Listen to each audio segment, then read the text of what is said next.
चुनांचे कहा जाता है कि तीतला में एक कदीम तारीखी इमारत थी जो बैत अल हिकमा के नाम से मौसूम थी।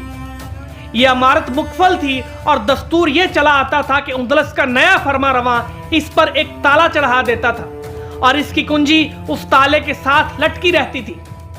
किसी फरमारवां को इजाजत ना थी कि वो इस ताले को खोल ले, वरना ताले के खोलने के मायनी मुल्क को आफातो हवादस में मुब्तला कर देने के थे।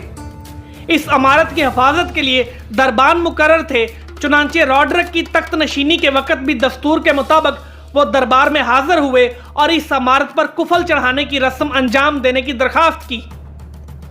इस वक्त तक इस इमारत के दरवाजे पर 26 कुफल लग चुके थे। 27वां कुफल रॉड्रिक की खिदमत में पेश किया गया, लेकिन रॉड्रिक का ताल्लुक शाही खानदान से न था कि पिछली रवायात का एहतराम उसके दिल में होता।